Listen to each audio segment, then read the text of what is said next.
changing me and changing you. Praise the Lord. అందరూ బాగున్నారా? దేవుని కృపను బట్టి మీరు అందరూ క్షేమంగా ఉన్నారని ప్రభువుని ఎంతగానో స్తుతిస్తూ ఉన్నాం. ఇదన్నము దేవుని వాక్య ధ్యాన నిమిత్తమై యెషయా గ్రంథము 53వ అధ్యాయము 6వ వచనాన్ని ధ్యానించుకుందాం. యెహోవా మనందరి దోషమును ఆయన మీద మోపెను.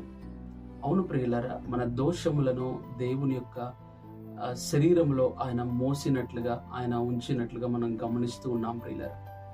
దోషం అనగా ఏంటి, అతిక్రమాలంటే ఏంటి, పాపాలంటే ఏంటి అని ఆలోచన చేయగలిగినట్లయితే, దోషం అనగా తరతరములకు ఉండేది దోషము.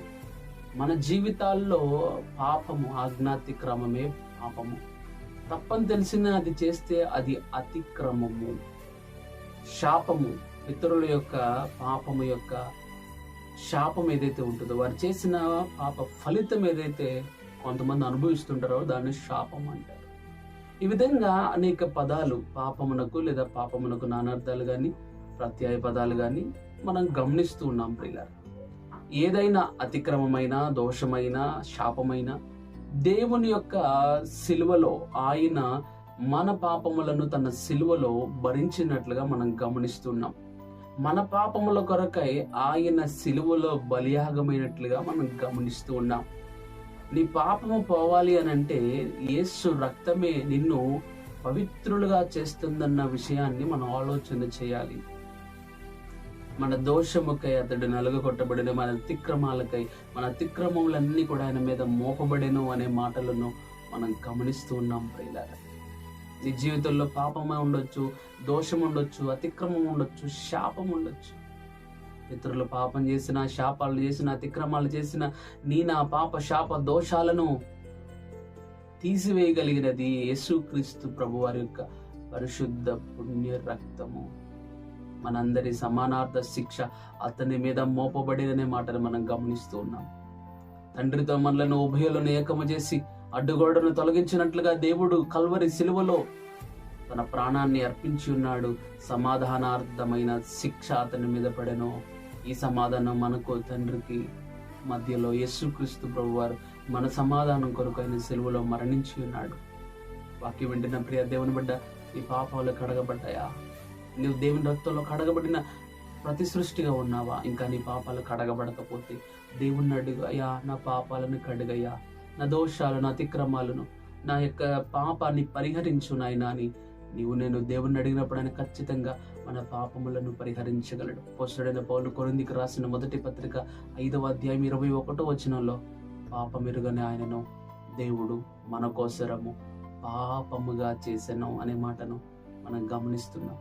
ఆయన నోటలో ఎటువంటి పాపం లేదు, ఆయన నోటిలో కపటం లేదు, ఆయన చూపులో పాపం లేదు, క్రియల్లో పాపం లేదు, జన్మలో పాపం లేదు. పాపమే లేని ఆయన నిలువెల్ల పాపమును మోస్తూ తన శరీరములో పాపాన్ని మన కొరకు ఆయన మోసి ఉన్నాడు. కనుకనే ఆ సిలువ ద్వారా స్వస్థత, ఆ సిలువ ద్వారా విమోచన, ఆ సిలువ ద్వారా నీతిమంతులుగా, ఆ సిలువ ద్వారా పరిశుద్ధులుగా తీర్చబడుతున్నాం ప్రియులారా. ప్రభు సిలువను చేరుకో, ప్రభు సిలువ త్యాగాన్ని గుర్తించు.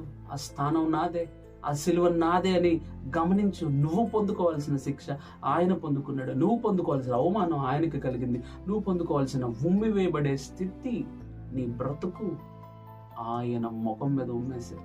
పిడుగుద్దులు గుద్దారు, హేళన చేశారు, అవమానించారు, వస్త్రాలు లాగేశారు, కొరడాలతో కొట్టారు.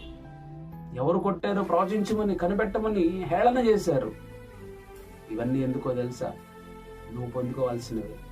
నువ్వు హేళన పొందుకోవాల్సిన స్థితిలో ఆయన నీకు బదులుగా హేళన పొందుకున్నాడు. నీ జీవితం గురించి తెలిస్తే అందరూ బహుశా ఉమ్మేయచ్చు. ఆ ఉమ్మ ఆయన ముఖం మీద పడింది. ఆయన మీద ఉమ్మేయడానికి ఆయన జీవితంలో ఎలాంటి పాపము, దోషం ఏది లేదు.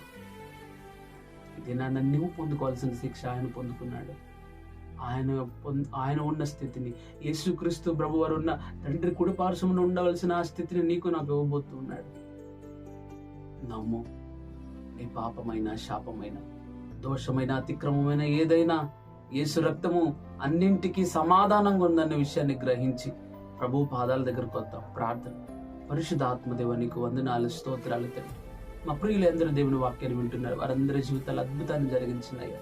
ఇంకా పాపము, శాపము, అతిక్రమాలు కడగబడకపోతే ఈ దినము నీ రక్తంలో కడుక్కొని, నా కోసం ఆయన గాయపరచబడ్డాడు, నా కోసం ఆయన నలగొట్టబడ్డాడు, నా కోసమే ఆయన సిలువలో శిక్షను భరించాడన్న విశ్వాసాన్ని ప్రతి ఒక్కరికి దయచేసి నీ రక్తము ద్వారా పరిశుద్ధులుగా, నీ రక్తము ద్వారా పునీతులుగా, నీ రక్తము ద్వారా నీతిమంతులుగా చేయమని అడుగుతున్నాను తండ్రి.